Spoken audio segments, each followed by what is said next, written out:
Muy buenos días y bienvenidos a un nuevo programa de prevención Cigna Cuídate. ¿Cómo estáis? Una semana más queremos daros las gracias por dejarnos asomarnos a vuestro entorno virtual y compartir con nosotros este espacio de tiempo en el que continuamos insistiendo en el cuidado del bienestar de nuestros asegurados a través de la prevención. Nuestro objetivo con estos programas es adelantarnos a la enfermedad a través del diagnóstico precoz. Es nuestro objetivo establecer la medicina como estrategia de prevención e invitaros a cambiar los hábitos de vida hacia los saludables.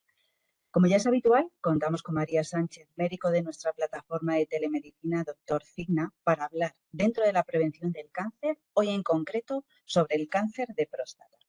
En esta hora aproximadamente, de la mano de María, abordaremos aspectos relacionados con esta enfermedad, que por cierto, en España es el tumor más frecuente en varones y la tercera causa de muerte por cáncer en varones, por detrás del cáncer de pulmón y de colon.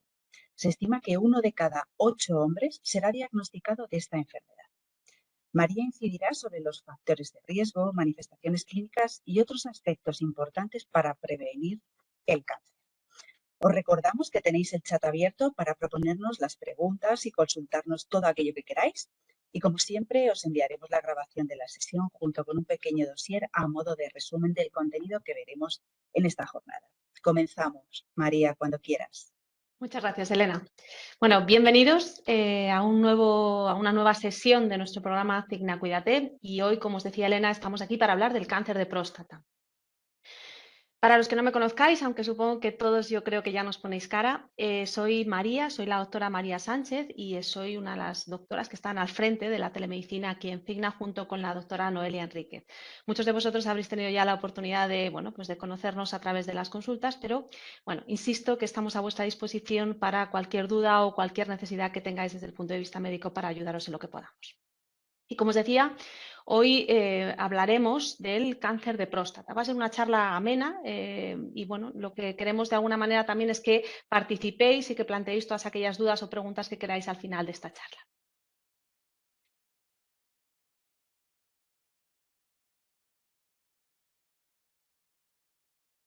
Y vamos directamente al tema que vamos a tratar, como decíamos. ¿En qué posición está o en qué situación se encuentra actualmente el cáncer de próstata? Bueno, pues en España, como decía Elena, el cáncer de próstata es el tumor más frecuente en hombres y es la tercera causa de muerte por cáncer en los hombres después del cáncer de pulmón y después del cáncer de colon.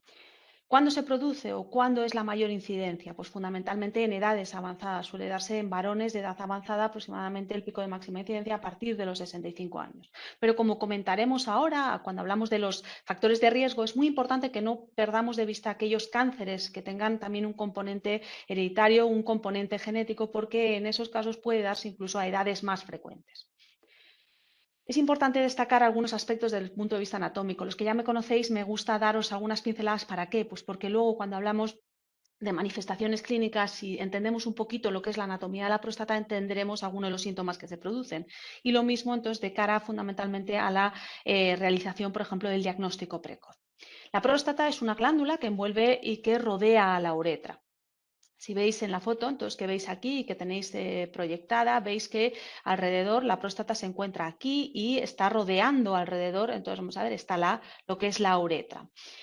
Esto explica que muchos de los síntomas que se van a producir en el caso del cáncer de próstata y en el caso también de la hiperplasia benigna de próstata, bueno, pues que repercutan sobre la parte de la micción, es decir, a la hora de orinar. Y detectaremos muchos síntomas porque muchos están relacionados precisamente con la frecuencia de la micción, con la disuria, que comentaremos ahora todos esos síntomas.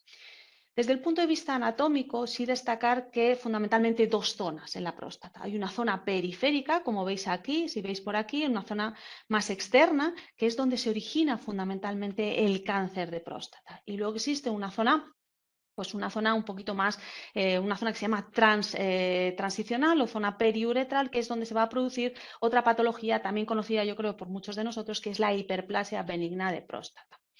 De la hiperplasia benigna de próstata no me voy a centrar hoy en ella, pero sí comentaré que es una patología, quiero comentar que es una patología benigna que se debe fundamentalmente a un crecimiento anormal pero benigno de la próstata y que aunque no se conoce exactamente la causa, se plantea o se piensa que existen características o factores hormonales que intervienen en el proceso y en su desarrollo. Como decía, ¿cuáles son los factores de riesgo fundamentalmente asociados al cáncer de próstata? Bueno, pues en primer lugar, la edad. La edad es el principal factor de riesgo. El cáncer de próstata es más frecuente, como decíamos antes, a partir de los 50, 60 años en hombres de raza blanca. Pero cuando hablamos de aquellos hombres de raza negra, bueno, pues la incidencia es un poquito más precoz, es decir, aumenta o es más frecuente en edades un poquito más precoces como son a partir de los 40 años. En lo que respecta a la historia familiar y los factores genéticos, hasta un 10% de los cánceres de próstata se asocian con un componente genético. Antes decíamos, la incidencia mayor es a partir de aproximadamente los 65 años, pero os decía, hay que tener en cuenta determinados factores. Y en este caso, en aquellas personas que tienen un antecedente familiar de cáncer de próstata en familiar de primer grado, tienen un mayor riesgo de poder desarrollar un cáncer de próstata a largo plazo. Y en estos casos, muchas veces la frecuencia de aparición entonces, puede ser incluso a una edad más precoz, como decía, incluso a partir de los 40 años puede observarse el cáncer de próstata en este grupo de hombres. Con respecto a los genes, entre los genes podemos destacar varios genes asociados a un cáncer de próstata. Los de mayor riesgo, normalmente el que se asocia con mayor riesgo es el llamado BRCA2. Muchos habremos oído hablar de él. ¿Por qué? Pues porque se asocia también a otro tipo de cánceres como puedan ser el cáncer de mama, el cáncer de ovario o incluso el cáncer de páncreas. Otros factores o otros genes que se pueden asociar son también, por ejemplo, el BRCA1, aunque como ya digo es más frecuente en el caso del BRCA2. ¿Y cuándo podemos sospechar, por ejemplo, oye, cómo sé yo si en mi familia o cómo sé yo que puedo tener un cáncer de características hereditarias? Bueno, pues suele ser normalmente en familias donde se dan varios tipos de cánceres. Por ejemplo, mi madre tiene un cáncer, le han detectado un cáncer de mama. O, por ejemplo, mi padre, bueno, pues falleció por un cáncer de próstata. Yo creo, en esos casos, una persona tiene que consultar con su especialista, con el urólogo, para comentarle todos los aspectos y determinar si esa persona es candidata para realizar una prueba de consejo genético.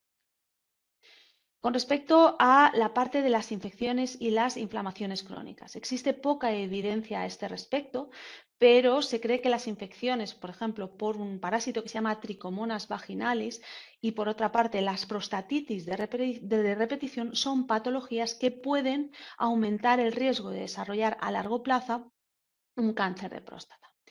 Con respecto a la dieta, ¿qué sabemos de la dieta? Bueno, pues dentro de los estudios que tenemos, que se han realizado numerosos estudios en este aspecto, lo que se ha observado es que lo que se observa con mayor posibilidad de asociarse a un cáncer de próstata son aquellas dietas ricas bueno, pues ricas en grasas y pobres en verduras, fundamentalmente las verduras que nosotros conocemos como crucíferas, que son, por ejemplo, el brócoli o la coliflor. ¿Vale? Aquellas aquellas dietas que son más carentes en estos nutrientes, parece ser que podrían entonces predisponer al desarrollo de un cáncer de próstata a largo plazo. Y la obesidad, otro factor importante a destacar. Existen también estudios que demuestran que la obesidad puede predisponer al desarrollo de un cáncer de próstata. Es importante entonces destacar lo que se refiere al tabaco. Así como sabemos en muchos otros cánceres que el tabaco tiene una asociación directa, en el caso del cáncer de próstata no es tan evidente como lo es, como decía, para otros tumores. Entonces, en este caso, entonces sí es verdad que es recomendable bueno, pues, de abandonar el hábito tabáquico, pero evidentemente, como digo, no existe una asociación tan estrecha y tan claramente establecida. ¿Qué síntomas puede presentar un cáncer de próstata? Como decía, antes os explicaba un poquito lo que es la anatomía muy breve, entonces decíamos que la próstata es una glándula que rodea a la uretra y como consecuencia de esto, ¿qué puede producir? Bueno, pues teniendo en cuenta que el tumor se localiza normalmente en la periferia, muchas veces los síntomas son tardíos, porque hasta que crece el tumor tarda un tiempo hasta que produce esa obstrucción de la uretra. Pero dentro de estos síntomas, ¿cuáles son los más habituales o qué síntomas podemos detectar cuando una persona presenta un cáncer de próstata? Pues bueno, por ejemplo, la urgencia miccional, es decir, esa sensación que tiene la persona, que tiene el hombre de decir, tengo muchísimas ganas de orinar, pero tengo que ir rápidamente y luego orino muy poquito. El aumento en la frecuencia, es decir, necesito ir muchas veces al baño, entonces, pero realmente lo que os decía, no tienes esa sensación de vaciado completo.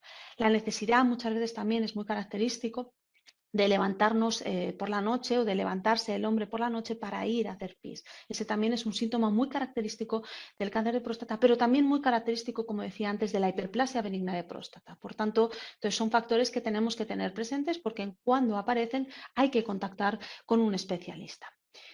Otras características, otra sintomatología, pues por ejemplo la disminución de la fuerza del chorro miccional también es muy característico, o la sensación, como decía anteriormente, de vaciamiento incompleto de la vejiga. Esa sensación de tengo esa urgencia miccional de ir corriendo al baño, pero cuando llego entonces no tengo esa sensación de que he vaciado completamente la vejiga. Pues es también un síntoma que se asocia tanto a la hiperplasia benigna de próstata como al cáncer de próstata.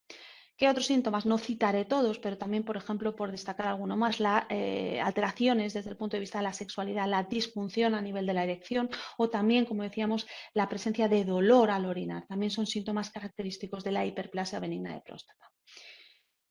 Y luego existen otros, pues otra sintomatología que se asocian sobre todo más a fases más avanzadas del cáncer de próstata. Es decir, cuando ya la persona, pues puede presentar una metástasis. ¿Cuáles son?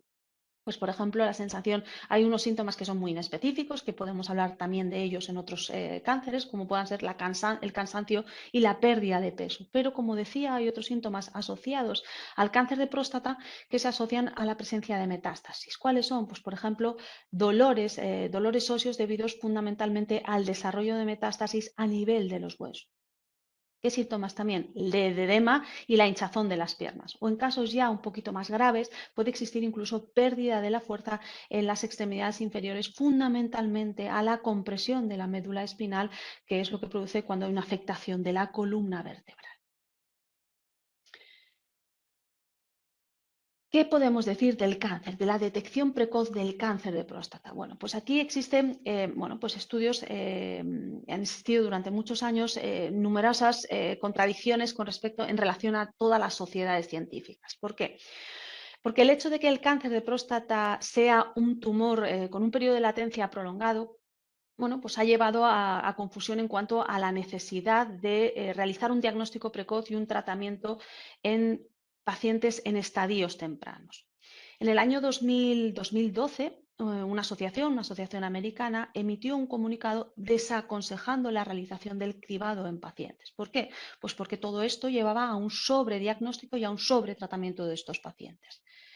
Pero ¿qué pasó? Que a raíz de esa manifestación se hizo un estudio posterior para ver cómo había influido esta decisión de no realizar un cribado. Y el resultado de esta recomendación llevó a un aumento de la incidencia de cáncer de próstata metastásico y, por consiguiente, a un aumento de la mortalidad. Por tanto, estos estudios llevaron a otros especialistas, desde el punto de vista, a nivel europeo, a plantearse qué hacer con el cribado. Y en el año 2018, y a la vista de los resultados, como decía, la Asociación Europea de Urología emitió nuevas recomendaciones en las que por primera vez aconsejaba el cribado mediante la realización de una prueba que hablaremos ahora, que es mediante la realización del PSA. En el año 2019 estas recomendaciones se actualizaron y se mantuvo el posicionamiento en relación a realizar este cribado del cáncer de próstata. Por todo esto, la recomendación actual y la más aceptada actualmente es la realización del cribado mediante la determinación anual o bianual de la prueba que comentaremos ahora mismo, que es el PSA. ¿A partir de qué edad? Bueno, pues fundamentalmente a partir de los 50 años en personas que no tienen ningún tipo de antecedente y a partir de los 40-45 años en aquellas personas que tienen algún factor de riesgo, como pueda ser la presencia de algún antecedente familiar o como la presencia pues de algún factor genético asociado. Todo esto debe ir siempre añadido que el médico debe de trasladar siempre al paciente los beneficios, el riesgo-beneficio que tiene o que lleva asociado la realización de esa prueba. ¿Vale? Siempre tienes que transmitir al paciente cuáles son los riesgos-beneficios y transmitirle cuál es su situación y la necesidad de realizar en ese caso el PSA. Dicho esto, ¿qué es el PSA? Bueno, pues el PSA es un antígeno próstato-específico, es decir, es una sustancia que produce la próstata de forma específica, especialmente las células de la próstata, pero el hecho de que una persona tenga niveles elevados de PSA no significa que esa persona tenga un cáncer de próstata. Es decir, es un antígeno próstato específico, pero no es específico de cáncer de próstata. ¿Por qué? Porque es un antígeno que puede observarse también elevado, por ejemplo, cuando hay alguna infección, cuando hay una prostatitis, en pacientes de edad avanzada, es decir, es un marcador que según aumenta, entonces según como consecuencia del envejecimiento, puede observarse también elevado. También, como decíamos anteriormente, en la hiperplasia benigna de próstata o, por ejemplo, tras un traumatismo en la zona de la próstata. Aunque no hay un consenso acerca de cuál es el valor para realizar una biopsia, entonces en relación a los niveles del PSA, sí es verdad que se estima que cuando el valor supera los 4 nanogramos partido por mililitro, se recomienda, lo primero, derivación a un urólogo para que valore la necesidad de realizar una biopsia prostática. Otra de las pruebas fundamentales también de cara a detectar precozmente, aunque como ya decía, el que se realiza en primera instancia es el PSA, es el tacto rectal. El tacto rectal es una prueba, bueno, quizás para muchas personas les resulta un poco incómodo el hecho de tener que ir a un especialista por el hecho simplemente de realizar un tacto rectal, pero es una prueba muy sencilla y que da mucha información o que puede dar mucha información. Es una prueba muy sencilla, como decía, que lo que consiste es introducir el dedo a través del ano y a través de ahí podemos acceder a la pared, a la pared de la próstata y detectar pues, distintas anomalías. Por ejemplo, la presencia de nódulos o irregularidades en su superficie o el aumento de la consistencia de la próstata. O también podemos detectar alteraciones en los bordes de la glándula. Y por último está lo que conocemos como la biopsia prostática. Y ahora os hablaré de las últimas novedades que existen en relación a esta técnica. La biopsia prostática es la prueba que establece el diagnóstico definitivo de un cáncer de próstata. Cuando existe una sospecha diagnóstica, o bien por la determinación por un nivel elevado de PSA o por un tacto rectal, esa persona debe acudir a un especialista. Es decir, una persona, por ejemplo, un médico de familia que le realiza una analítica a un paciente y detecta una elevación del PSA o realiza quizá un tacto rectal y detecta alguna anomalía, es importante derivarle al especialista para que determine la necesidad de realizar una biopsia prostática. Existen bueno, pues varias formas de realizar una biopsia prostática. Existe una forma convencional, que es la biopsia prostática mediante una guiada por una ecografía. Lo que se realiza es la introducción del transductor a través de la zona rectal. Se dice una biopsia prostática transrectal. Introduciríamos guiada por una ecografía. Lo que haces es introducir el transductor a través de la vía rectal y observas entonces lo que es la próstata. Y a través de esa cámara lo que haces es introducir la aguja y tomas una muestra de la próstata para analizar posteriormente y detectar bueno, pues lo que has observado a través de la ecografía mediante esa punción. Pero es verdad que en los últimos años ha surgido una nueva técnica que es la biopsia prostática de fusión. ¿Qué diferencia hay? Bueno, pues la biopsia prostática de fusión es una biopsia que lo que hace es que combina dos técnicas diferentes, que es la resonancia y la ecografía, y permite obtener o aproximarse más a lo que es el tumor, es decir, obtener imágenes del tumor, localizarlo mejor y de tal manera que la biopsia al final lo que hace es dirigir exactamente al punto exacto donde se localiza ese tumor. Por tanto, es una técnica que tiene más precisión que la biopsia convencional. ¿Cuál de las dos es mejor? Evidentemente es más precisa la biopsia prostática de fusión, pero no siempre se realiza como técnica prioritaria. Eso debe determinarlo el especialista, el urólogo, en función de la localización y las características del tumor que haya encontrado en las pruebas de imagen que le haya realizado. Y luego, entonces, de cara a lo que son las recomendaciones, como decía, es una charla muy cortita, simplemente centrarnos un poquito en las recomendaciones y en lo que siempre hablamos, ¿no? Nuestros pilares fundamentales. ¿Cuáles son las recomendaciones en relación al cáncer de próstata? Bueno, pues antes hablábamos de la obesidad y el cáncer de próstata, es decir, se has visto que hay estudios que relacionan directamente la obesidad con el cáncer de próstata. Hay mayor riesgo de poder desarrollar un cáncer de próstata en aquellas personas que, bueno, pues que tienen un sobrepeso, una obesidad. Por tanto, en este sentido, ¿cuáles son las recomendaciones fundamentales? Pues nuestros dos pilares que siempre hablamos, ¿no? El ejercicio y la dieta, el ejercicio físico. Con respecto al ejercicio, ¿qué datos hay? Es decir, ¿de qué datos disponemos nosotros y qué relación se establece con el cáncer de próstata?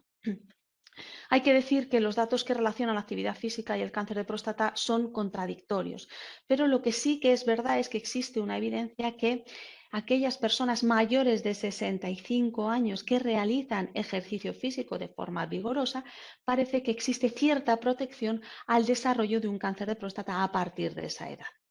Otros estudios no son tan, definitivos en relación al beneficio de ejercicio físico como existe con respecto a otros tumores. No obstante, nosotros siempre diremos que el ejercicio físico y la dieta son dos pilares fundamentales para la prevención del cáncer a todos los niveles.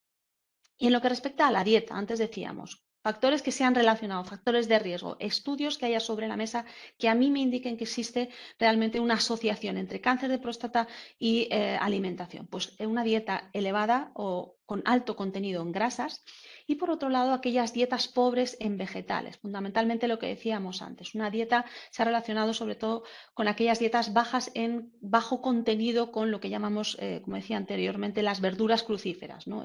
La coliflor, el brócoli, lo que decíamos anteriormente. Y luego existe algo que no he comentado anteriormente en factores de riesgo, porque para mí es un factor protector y creo que es importante destacarlo aquí a la hora de las recomendaciones, es la relación con determinados alimentos como puedan ser, por ejemplo, el tomate y la sandía. El tomate y la sandía son alimentos que tienen un alto contenido en una sustancia que se llaman licopenos, en unos nutrientes. Y estos licopenos lo que hacen es que actúan como antioxidantes porque previenen el daño del ADN de las células. Y se ha observado una relación entre el consumo del tomate y la sandía o aquellos alimentos que tienen elevado contenido en licopenos, o con el cáncer de próstata. Por tanto, actúan como factores de prevención. Y por último, destacar la importancia de las revisiones. Antes decíamos la parte contradictoria. Cuando uno realiza un cribado, decíamos anteriormente, hay que saber cuándo realizarlo y cuándo es una prueba ideal para realizar un cribado. Pues en el cáncer de próstata existe lo que comentábamos anteriormente. Existen ciertos estudios contradictorios, pero tenemos que tener presente las recomendaciones que están establecidas actualmente, que son aquellas personas que tengan un antecedente familiar de cáncer de próstata, es importante que acudan al urólogo a partir de los 40 años para que determine la necesidad de realizar las pruebas que hemos comentado, el PSA, un tacto rectal y si es necesario, entonces, pues en función de los hallazgos realizar o una ecografía o una resonancia magnética multiparamétrica. O aquellas personas también que no tengan ningún tipo de antecedente, pero que a partir de los 50 años, igual que las mujeres nos realizamos una revisión ginecológica, es fundamental que acudan al ginecólogo para que se realice una revisión igualmente. ¿Qué ofrecemos nosotros a través de Doctor Cigna? Bueno, pues a través de Doctor Cigna, todas aquellas personas que seáis mayores de, como decíamos, de 45 con antecedentes médicos personales, antecedentes familiares o aquellas personas mayores de 50 años, podéis contactar con nosotros y os realizaremos una analítica donde incluirá la determinación del PSA y podemos ver pues un poquito cuáles son los niveles de PSA y con ello determinar la necesidad de acudir al especialista. Estamos, como siempre digo, a vuestra disposición. Desde Doctor Cigna, estas charlas creo que son importantes para llegar a un gran número de personas, para fomentar lo que es la importancia de la prevención y sobre todo, pues que siempre lo que decía Elena, ¿no? Un diagnóstico precoz es, pues quizás es salvar una vida. No esperar nunca que aparezca una sintomatología, sino acudir, yo creo que a este tipo de iniciativas es fundamental. Agradeceros que hayáis estado hoy aquí con nosotros y estamos a vuestra disposición para todas aquellas dudas que tengáis. Muchísimas gracias, María. Como siempre, muy, muy claro y directo los mensajes que queremos transmitir desde Cigna a nuestros asegurados. Como decía María, tenemos el chat abierto, mandarnos aquellas preguntas pues que os hayan surgido o bueno, esas cuestiones que delante del médico se nos olvidan siempre cuando salimos de la consulta y decimos, ¿por qué no le habré preguntado esto? María? Bueno, pues este es el momento y estamos a vuestra disposición. Tenemos un ratito para poder compartir y mientras vamos nosotras refrescando y reforzando conceptos. María, hablábamos del PSA. El PSA, este parámetro que nos piden que piden a los hombres en las analíticas, ¿puede elevarse simplemente por la edad? Recuérdanos un poco ese manejo de esa determinación, cómo tenemos que afrontarla y cómo tenemos que verla. Efectivamente, ese es uno de los mensajes claves, yo creo que en esta charla. Es importante decir que es un antígeno, decíamos, próstato específico, es decir, ¿por qué? Pues porque lo produce la próstata de forma específica, pero no es específico de una patología en concreto, puede elevarse. ¿Y cuando se eleva? Pues es muy característico también que se eleve con la edad. Antes hablábamos de la hiperplasia benigna de próstata. La hiperplasia benigna de próstata es una patología que se caracteriza por una proliferación, bueno, pues de las células de la próstata que se localiza fundamentalmente, como decíamos, en ese área, en esa zona transicional y que se produce fundamentalmente o se piensa que se produce por estímulos desde el punto de vista hormonales. Ujú. El PSA lo que hace es elevarse, pero se puede elevar en una hiperplasia benigna de próstata, se puede elevar cuando hay una infección, por ejemplo, también es muy común en las prostatitis que se producen en los hombres observar una elevación del PSA, pero también como consecuencia de la vejez y del envejecimiento de las personas. Es también común observar una elevación del PSA en personas a medida que aumenta, a medida que avanza la edad. Por tanto, no hay que asustarse ante una elevación del PSA. Es importante destacar que ante una elevación hay que evaluarla y hay que determinar, bueno, pues qué tipo de elevación se produce. Si es mayor de 4, como decíamos, hay que derivar a un especialista que realice otro tipo de pruebas para determinar la necesidad de ver si hay algún tipo de afectación desde el punto de vista de la próstata, ver qué tipo de afectación, ya sea, por ejemplo, una hiperplasia benigna de próstata o un cáncer de próstata para, bueno, pues para llevar a cabo bueno, pues el tratamiento más eficaz en cada Ujú. caso. Fenomenal. Y esta determinación se suele hacer todos los años, ¿no? Es como la batería de análisis clínicos que tenemos las mujeres, que tenemos ya muy interiorizado, forma parte de nuestras revisiones anuales, sería la que el urólogo siempre va a prescribir en esas revisiones anuales que nuestros asegurados deben iniciar con 45 años, ¿verdad? Claro, con eso existe cierta controversia lo que decíamos anteriormente. Por el tema, lo que decíamos antes antes comentaba cuando realizábamos el cribado. Un cribado, las sociedades, antes decía, la sociedad había una sociedad americana que desaconsejó la realización del cribado precisamente por ese sobrediagnóstico y sobretratamiento. Es decir, se diagnosticaba en exceso y quizás se trataba en fases que a lo mejor no requerían, bueno, pues un tratamiento determinado. Por eso, ¿cuándo se recomienda? Es importante evaluar cada caso, siempre digo. En líneas generales, yo recomendaría la realización anual o bianual en función de los antecedentes personales y de las características que presente ese paciente. Pero sí, es importante realizarse una revisión. Yo recomiendo la realización de una revisión anual con el urólogo y que sea el urólogo el que determine en función de las características clínicas de ese paciente la necesidad de repetirle anual, bianual o en función de la necesidad que requiera. Mm. Perfecto. Eh, También, no lo hemos comentado en la exposición, pero bueno, lo vamos hablando ahora. Existen múltiples tratamientos, ¿verdad? Para el tratamiento de la hiperplasia benigna, que comienza en una fase temprana, podríamos decir, con un tratamiento farmacológico, María, y después se llegaría a las cirugías, ¿o cómo sería la...? Efectivamente, efectivamente. Ahora, bueno, pues existe un gran avance Ujú. desde el punto de vista, bueno, en los últimos años y hay desde un tratamiento hormonal, hay tratamientos hormonales, como decía anteriormente, no se sabe exactamente cuál es la causa, pero sí que se plantea que tiene mucha relación con temas hormonales y por eso, bueno, pues en muchos casos puede estar indicada la terapia hormonal y en otros casos, bueno, pues cuando adquiere un tamaño determinado o en determinadas indicaciones puede ser necesaria la realización de una cirugía un poco más, bueno, pues un poquito más allá. Pero es verdad que existen pues un gran abanico de tratamientos hoy en día respecto a la hiperplasia y respecto también al cáncer. También un montón, él ha avanzado un montón en el campo tanto de la oncología como de la hiperplasia y de la urología.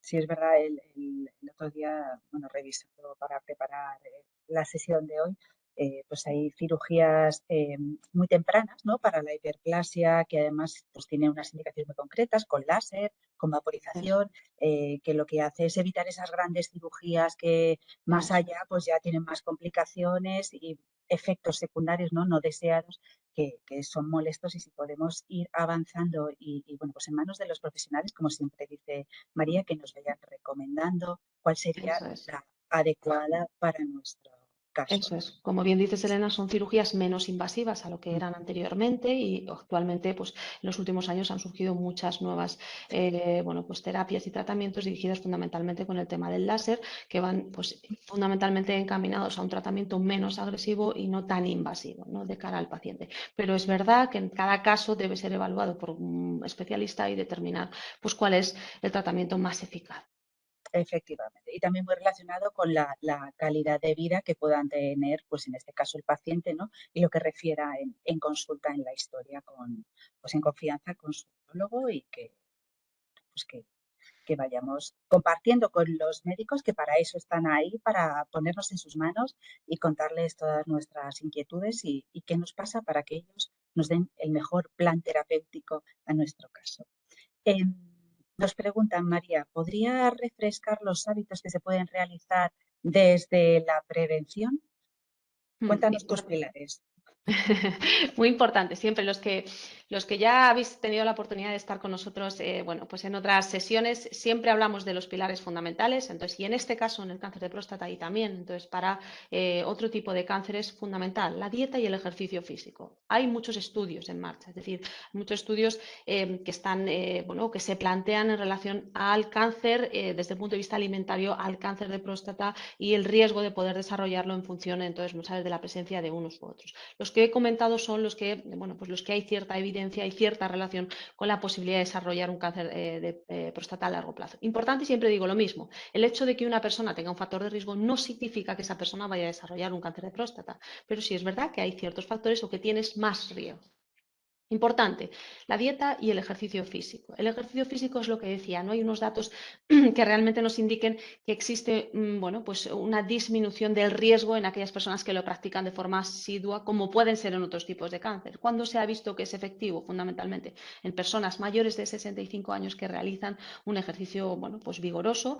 Se ha visto que en ese grupo, en esa edad, sí que hay bueno, pues un menor riesgo de poder desarrollar un cáncer de próstata a largo plazo. Y la dieta, siempre digo lo mismo, tenemos la suerte de vivir en un país donde tenemos la dieta mediterránea a nuestro alcance y es fundamental, bueno, pues eso que siempre decimos y que muchas veces pues que parece tan evidente, ¿no? Esas 5 raciones de frutas y verduras al día, frutas de todo tipo, ¿no? Lo verde es importante en nuestra dieta, pero hay que incorporarlo entonces en una variedad lo suficientemente bueno, pues importante para que cumplamos todas las necesidades nutritivas. Antes hablaba del beneficio desde el punto de vista de la sandía y del tomate, de todos aquellos componentes que tienen licopenos. Los licopenos son unas sustancias que lo que hacen es, como decía, pues evitar el daño del ADN, ¿no? Y entonces, de esa manera lo que hace es pues, evitar a largo plazo el desarrollo de un cáncer de próstata. Esto no significa que nuestra dieta deba basarse únicamente en la fruta, en la sandía, ¿no? Sino que al final lo recomendable es una dieta variada y una dieta equilibrada y no abusar, por ejemplo, como decíamos anteriormente, de las grasas. Las grasas de origen animal,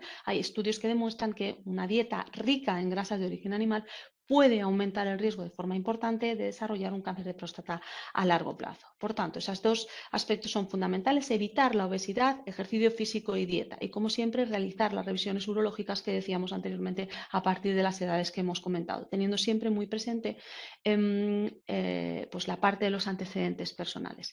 ¿Quiénes son aquellas personas que tienen más riesgo? Entonces, aquellas personas, lo repito por incidir un poco en este sentido, aquellas personas que tienen un familiar de primer grado con un cáncer de próstata, aquellos hombres. Familiar de primer grado, pues por ejemplo, padres o son los padres, los hermanos, padres, hijos, hermanos, pero bueno, en este caso padres o hermanos. Aquellas personas que tengáis un antecedente familiar, yo sí que os recomiendo que contactéis con el urólogo o con nosotros, por ejemplo, a través de Doctor Cigna, para que os podamos recomendar o os podamos, bueno, pues dar las pautas necesarias para decir cómo proceder. Nos preguntan también, ¿nos podrías comentar sobre la utilidad y conveniencia de realizar pruebas diagnósticas antes de una biopsia, resonancias o test selectivos que hay ahora un montón en el mercado? Algo así, unas pinceladas de todo lo que... Normalmente claro, exacto. Antes decíamos, a la hora de diagnosticar, ¿qué pruebas tenemos? Pues, por ejemplo, lo que decíamos, ¿no? Un simple análisis, recordamos un poco como si dijéramos todo el proceso. Un simple análisis de sangre, a través de un simple análisis podemos hacer una determinación del PSA. El PSA es una determinación analítica, pero también tenemos una serie de pruebas de imágenes, como puedan ser la ecografía. A través de la ecografía lo que realizamos es una visión de la próstata mediante la introducción de la parte de la sonda a través del recto y lo que hacemos es ver la próstata. Y luego lo que decíamos, hay otro tipo de técnicas como por ejemplo puedan ser la resonancia multiparamétrica, que lo que me determinan es ver el tumor o localizar el tumor de una forma más precisa. Posteriormente, también para estudiar la extensión, es decir, antes decíamos, hay una serie de sintomatologías, hablamos de unos síntomas. Siempre recordar, el cáncer de próstata es un cáncer que puede presentarse de forma asintomática, es decir, puede no tener ningún síntoma. Por eso que decíamos anteriormente, y lo recordamos, el cáncer de próstata se localiza en la zona más externa, en la zona periférica. Por tanto, hasta que crece y comprime la uretra puede pasar un tiempo. Por tanto, puede no dar ningún tipo de síntoma y no observarlo. ¿Cuáles son los síntomas? Pues observamos síntomas como compresión de la uretra, ¿no? Esa disminución del calibre, pues son síntomas compresivos. Al final acabamos, como digo yo, reduciendo ese calibre de la uretra y es lo que al final se traduce en la sintomatología que hemos comentado. Cuando una persona presenta sintomatología, bueno, pues es importante acudir al urólogo, pero es importante también realizar las pruebas previas. Pero cuando ya presentas sintomatología y realizas una serie de pruebas, como es, por ejemplo, una ecografía o una resonancia multiparamétrica, también existen otras pruebas que deben realizarse para estudiar la extensión del tumor, como puede ser, por ejemplo, un TAC, ¿vale? Un TAC o una gammagrafía ósea. El cáncer de próstata muchas veces metastatiza a nivel óseo, a nivel de la columna, por eso muchas veces se realiza una gammagrafía para detectar la extensión de ese tumor. Es importante realizar un estudio del tumor, de su localización inicial, pero ver si ese tumor se ha extendido a otros órganos, lo que conocemos como metástasis. Y para eso nos sirven las otras pruebas. Fenomenal. Con lo cual hay que ir a la prevención para no llegar a esos estadios, a ese Efectivamente. avance progresivo de la enfermedad que muchas veces es silente, como dice María, y cuando ya se manifiesta, pues está avanzado.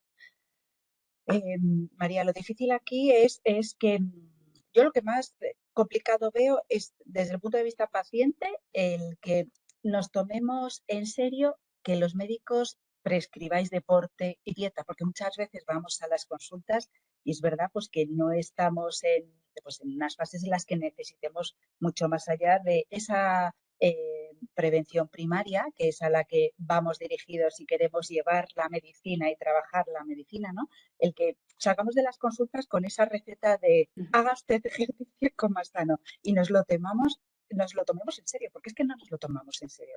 Pues bueno, chico, igual que te da la receta para ir a la farmacia para paracetamol, haciendo un símil muy burdo y muy así, me vais a perdonar todos, pero que tomamos en serio, me ha recetado el médico deporte, tengo que empezar a caminar, tengo que empezar a hacer adherencia a algún hábito que me haga disfrutar y que me saque de ese sedentarismo que tenemos en la sociedad, ¿verdad? Y con estos trabajos además de oficina que llevamos muchos, nos cuesta. ¿Cómo podemos hacer el abrazar esos hábitos de vida saludable, María? No sé, algún truco, alguna cosa. Bueno, yo creo que aquí es importante dos cosas que has dado justo yo creo que en la clave. Muchas veces cuando una persona bueno, pues hace una charla o da una charla acerca de la prevención, muchas veces dicen, bueno, al final yo voy a estas charlas y todo el mundo me acaba diciendo lo mismo, que es la dieta, el ejercicio físico. Pero aquí hay dos puntos para mí que son fundamentales y que yo creo que debemos concienciarnos de cara, tanto la parte sanitaria como la parte de los pacientes, ¿no? La educación sanitaria. Una parte muy importante de la prevención es la educación, pero la educación tenemos que o intentar hacerla cuando tenemos niños, porque eso de alguna manera reducirá la necesidad de ir a una consulta que un médico me prescriba dieta y ejercicio físico. Es muy importante lo que nosotros transmitamos, bueno, pues a las nuevas generaciones. Si a un niño le enseñamos desde bien pequeñito a que la dieta y el ejercicio físico son fundamentales para estar sano, ese niño cuando llegue probablemente a los 20, 25 años lo tendrá como algo habitual en su vida. Cada vez es un poco más frecuente el observar pues las comidas rápidas, la hamburguesa, el ir a un burger, eso no pasa nada. Siempre digo lo mismo, de la vida hay que disfrutarla, hay que saber disfrutar de la alimentación y una vez a la semana no pasa nada, pero es muy importante la adquisición de hábitos, que es lo que yo al final aquellas personas que hacen, bueno, que llevan conmigo a cabo lo que es el plan nutricional a través de Doctor Cigna lo saben bien. No es tan importante el dar la pauta de dieta y ejercicio físico, sino la adquisición de un hábito. ¿Cómo podemos adquirir un hábito? Un hábito hay que adquirirlo y hay que ir poquito a poco. ¿Cómo? Pues introduciendo poco a poco pequeños pasos en tu alimentación. De tal manera, yo siempre digo, yo quiero llegar al final del camino, pero me da igual que el final del camino llegue en 3 meses, en 6, que en un año. Al final lo que yo consigo, lo que yo quiero conseguir es unos hábitos para que esos hábitos se mantengan en el tiempo. Un hábito mantenido en el tiempo me permite a largo plazo realizar una prevención adecuada. Y como decía Elena, ¿cómo podemos hacerlo? Bueno, pues lo más importante es enseñar a los más pequeños desde bien pequeñitos, como digo yo. Siempre trasladar a nuestros niños, a los más pequeños de la familia, la necesidad de hacer ejercicio físico y alimentación. Pero nosotros, ¿qué podemos hacer? Yo siempre digo que nunca es tarde. y hay que empezar siempre poquito a poco. Para adquirir, como decía, un hábito es importante, aunque sea una vez a la semana. Tú no estás acostumbrado a hacer ejercicio físico. Bueno, pues plantéate solamente un día a la semana y empezar con un ejercicio físico. Nunca debemos pasar de 0 a 100, debemos ir de forma progresiva, de tal manera que yo, si no estoy habituado, no tengo un hábito de ejercicio físico, lo más importante es que yo lo adquiera, pero no pasa, o sea, no tiene ningún sentido que hoy no haga nada o mañana coja y haga 5 horas de ejercicio físico o 2 horas de ejercicio físico. No, vale más media hora, 2 días a la semana, la primera semana, que no 3 horas un día, porque al final las 3 horas un día solamente se van a quedar en un día. Y si yo adquiero hábitos, al final voy a conseguir que esos hábitos se mantengan en el tiempo. Si yo consigo mantener y adquirir esos hábitos a largo plazo, ¿qué voy a hacer? Evitar patologías tan importantes como el cáncer, como la parte cardiovascular, los infartos, los accidentes cerebrovasculares, la parte del colesterol, la parte de la diabetes, numerosas patologías crónicas. Es fundamental y tenemos que concienciarnos acerca de ese mensaje. Eso es, a ver si lo conseguimos. Yo la primera que me cuesta, ¿eh? O sea, que esto fácil no es. Yo siempre recurro a María. María, motívame, motívame, que no lo consigo. María, nos preguntan, un análisis genético, vamos a volver a repetir cosas que están muy bien y así vamos afianzando conceptos. ¿Un análisis genético puede ser factible o conveniente como medida preventiva? No, como medida preventiva del todo no. Es decir, las pruebas que se han aceptado a día de hoy es lo que decíamos, una analítica, un PSA. Pero es verdad, cada vez es verdad que la rama de la genética está más desarrollada a nivel del cáncer y probablemente entonces es lo que viene en el futuro y a lo que tendremos entonces, bueno, pues que estar de alguna manera habituados a la realización de pruebas genéticas. Actualmente decíamos, con el cáncer de próstata bueno, pues se relaciona con determinados, desde el punto de vista genético, antes hablábamos que hay un 10% de personas que pueden presentar un cáncer de próstata de características genéticas. Lo primero, en estos casos, contestando a la pregunta que me planteáis, lo primero de todo, ¿cuándo hay posibilidad de que tú en tu familia puedas tener un cáncer de características genéticas? Pues cuando en esa familia hay varios tipos de cáncer, cuando se dan varios tipos. Eso es sospechoso, ¿vale? En ese caso, sí puede existir una recomendación de consejo genético. Por ejemplo, una mujer, por ejemplo, tu madre, oye, mi madre ha tenido un tumor y es BRCA, que ha sido BRCA positivo. Mi padre falleció como os decía antes, de un cáncer de próstata. Pues yo he tenido, mi hermano ha tenido un cáncer gástrico. Hay demasiado diagnóstico en esa familia, con lo cual eso es una sospecha, debe levantar una sospecha y debes acudir al urólogo. El cáncer, o sea, lo que son las pruebas genéticas no determinan el diagnóstico, lo que te determinan es el riesgo de poder desarrollar, en este caso, un cáncer de próstata, pero para poder diagnosticarlo es necesario realizar las pruebas que comentábamos anteriormente. No obstante, el consejo genético sí puede estar recomendado cuando existen una serie de factores presentes, como decíamos anteriormente, en el caso de que tú tengas un cáncer de próstata. Pero una cosa que me pasó hace poco. Paciente con una persona que tiene un antecedente familiar de un cáncer de próstata. Su padre falleció de un cáncer de próstata y a esa persona le diagnostican un cáncer de próstata. En ese caso, ¿está indicada la realización de una prueba genética? Bueno, pues yo, desde mi punto de vista, yo lo que quiero es determinar el riesgo de poder desarrollar un cáncer de próstata desde el punto de vista hereditario para realizar un control. Pero si ya te han hecho un cáncer de próstata, probablemente a lo mejor no sea la primera indicación, quiero decir. Pero si en tu caso no has debutado y hay antecedentes, probablemente puedas ser derivado a una unidad de consejo genético. Quiero decir, la genética hay que utilizarla o llevarla a cabo cuando realmente es necesario y cuando tiene su utilidad, que evidentemente en los próximos años vamos a ver un gran avance en este campo, en el caso del cáncer. Efectivamente, se abre un mundo con la genética, como dices, María, pero hay que saber interpretarla, porque tanta información puede al final pues, confundir o generar ansiedad y, bueno, como siempre dices, orientada a las consultas de consejo genético, donde nos darán correctamente la transcripción de esas pruebas que Eso tengamos es, que eso hacernos es. y no nos generen más ansiedad de la que ya tengamos con los casos que tengamos a nuestro alrededor. Claro que sí.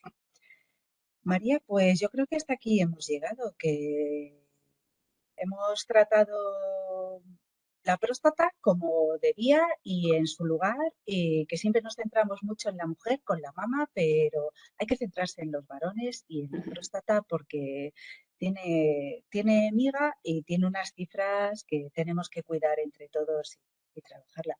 Como siempre te tenemos en Doctor Cigna, ¿verdad? Atendiéndonos y cierra con tus palabras, como siempre, bueno, pues nada, el broche de oro.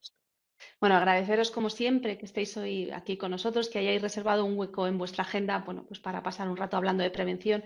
Y bueno, al final nuestro objetivo es llegar un poquito más a vosotros y poner sobre la mesa esa importancia, como decíamos, ¿no? Ya sabemos muchas cosas, pero lo que cuesta al final es el día a día, ¿no?